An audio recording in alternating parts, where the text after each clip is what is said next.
When you're on a date, who should pay? My mom. I think my mom should pay when we go on a date because she has more money than me.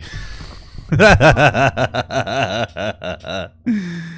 mean, the question of who should and shouldn't pay, it's like, you know, our standards generally say that the man should pay, right? I personally agree that I would pay on a date because I'm trying to show this girl that like I can take care of her, right? When we're dating, usually, generally speaking, and everybody's looking for different people, but most of the time, men are looking for, or rather, women are looking for a guy who could take care of her like financially, and provide like safety.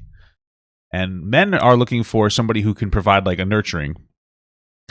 And I don't think that there is a way for women to necessarily display that on the first date. But like men can display that, but you know, men can display their, you know, I don't know, strength. I don't know, what do you want to say it? By paying. Do you have to pay? No, men can do whatever you don't have to pay for a woman if you don't want to. Do your thing, but understand that like you're probably gonna have a harder time dating. That's just the reality. So I don't know why he's laughing. I know. I mean, that's what I told them. You know, I'm sorry. But- I would say, I'm dating. We're dating. You But know, here's the the- gentleman here. Here, okay. Pay.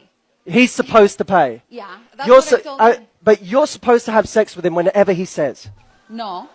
That's just like that's just very disanalogous. It's interesting how everybody's like, yeah, look at the people are really, really like agreeing with him. Oh, you dropped your crown. This is insane. Bro, so sex, okay. Sex isn't the same as paying for like a dinner. Yeah, we did watch this before, but I'm going to watch it again. Sex isn't the same as paying for dinner. Those two things are completely disanalogous in general. Like they're just not the same thing. It's not the same expectation. Is there a double standard? Sure. But like we live in a world of double standards that it just happens to exist. We could change some of them. I personally don't care about the double standard of men paying because it benefits me because I have money and I've always been in that like provider role. But that's just what women tend to want. I understand men tend to want sex, but I wouldn't put money or paying for a dinner on the same classification as having sex. Sex is so much more intimate than throwing down, you know, I would throw down about $30, half off apps at Applebee's. Throwing down $30. It's not the same thing. I think it's really sad that there are so many people who think that $30 is comparable to sexual assault, like basically like forced, you know, sexual interaction. I think it's important to understand that nobody owes you sex for money. It's even part of adults with intellectual disabilities. Part of their consent analysis, because you know sometimes they're deemed non-consenting by the state. But part of their consent analysis is do they feel the less like, oh, Kevin buys you a hamburger, do you have to have sex with him? And then if you say yes, you're deemed non-consenting, because that transactional thing is just not appropriate. I would say that if I go on a date with a woman that, and this is really personal boundaries because you can do whatever you want. SP0. I'm going to skip this for now. I'm going to replay it a little later, brother. Sorry. And you can do whatever you want. Like I said, you can be a man and say, I think we should split it. You do you. And if your turnaround is like, well, if I pay for dinner and she doesn't sleep with me, I don't want to go on another date with her. Okay, that's fine too. You don't have to do that. You know what I mean? Like if you feel that you pay for dinner and that woman has to have sex with you, then you're dumb. It's really an investment into dating. That's insane. Because what you're saying there is like, as long as I pay for dinner, even if I'm a disgusting, unhygienic fucking slob, this woman has to have sex with me. It's just being dumb. But I feel if I pay for dinner for a woman, that the outcome should be that she should listen to me on the date. You know what I mean? Like if I'm going to go out to dinner and pay for a girl, she needs to like, don't go on your phone. And the same can be said for the man paying. But I think I'm entitled to your attention. That's it, not your body, but like your attention for the half hour, 45 minutes, however long we're eating for. It's really sad how a bunch of young boys, though, they think that this is so sad. This is not a good message to teach young men, especially. If we really get into the depths of sexual assault culture, like one of the issues is, I bring this chart up a lot. One of the issues is that men will pay for dinner. And then sometimes they'll be very aggressive sexually afterwards. And the girl will be like, no, thank you. Like maybe they'll go back to his house and they'll like watch a movie and he'll be persistent with what society teaches us. Right. He'll be persistent. And she'll say, no. And it gets to a point where a woman feels like, oh, well, he paid for me. So maybe he thinks that he's entitled to my body. You don't want to be that person. That you really don't want to be the person that has sex with a girl that doesn't want to have sex with you. Like it's not. This is where this kind of line trends here. It's just sad. It's a sad thing to teach young men. Be interesting. You say, well, it's unfair. A lot of things in life are unfair, and I know people are like, well, that doesn't change. That doesn't make us equal. We need to be equal. We're not ever going to be equal. It's about equity. It's about equal opportunities. But we have to understand that men and women are different. You can be a man that doesn't pay, but you're probably not going to get any pussy. You're gonna it really comes down to sexual selection. You react harder during the date. Yeah. Where women tend to have an easier time having sex, though I say men have an easier time getting in relationships because men tend to be more sexually driven and women tend to be more relationship driven.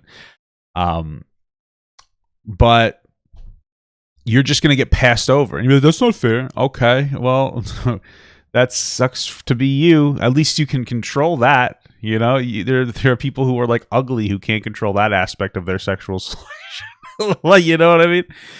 You don't pay and you do fine. Yeah, good for you. That's great. So you guys could do that, and that might work really well for you. You don't have to. Nobody's holding a gun to your head, but it's like a dating ritual. You're showing women what women tend to want in a man. There are double standards that favor men, just like for instance, the fact that men are just stronger than women, generally speaking. The fact that men don't have to deal with a period. I know that sounds silly, but like periods really, they cramp you. They contribute to lower oxygen in your blood. They suck, So double standards exist. Cope, Okay. Whenever Walt where does this double standard come from? I think it comes from like a biological imperatives, biological desires for men to be more providers and protectors, and women to be like more caretakery. I think that's where it comes from.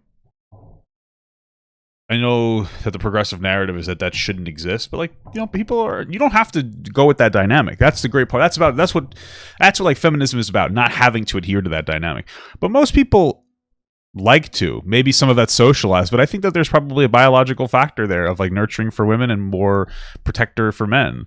That's where it comes from.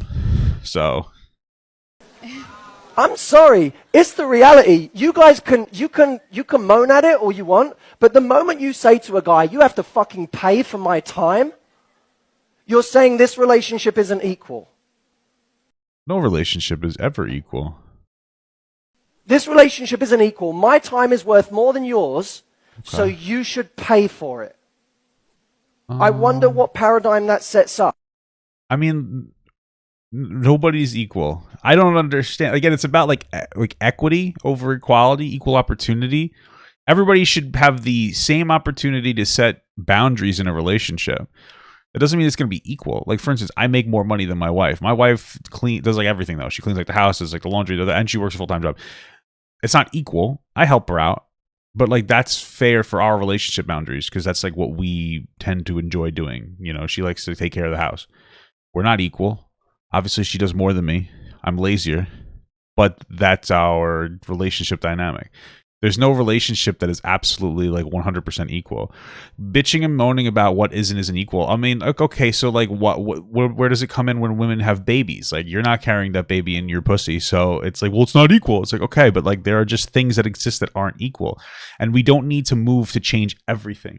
You as an individual, we've changed it enough. The specific thing that we need is societal acceptance to go outside of the status quo. We don't need to make the status quo, or we don't need to make those outliers the status quo, right? So like, you know, women tend to enjoy being more caretakery. Women tend to go for jobs that are like lower paying, and they gravitate towards more like, you know, social or more empathetic natures or whatever. Right. And so women are like, well, we want to be in other fields like STEM and whatnot. Good. Women should be able to do that. But does that mean that we should force all women to do that just for the sake of equality? No, that's stupid. Right.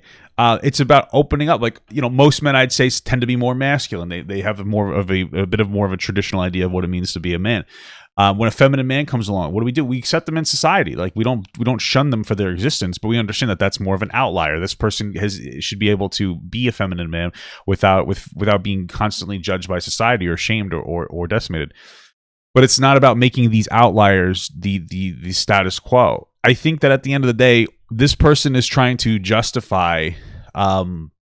It's more high-valued man ignorance that's meant to justify objectifying women and treating them like an object. That's pretty much all it is. It's saying, you know, if you're somebody who's like, if I have to pay on the first date, I expect to have sex. You can do that.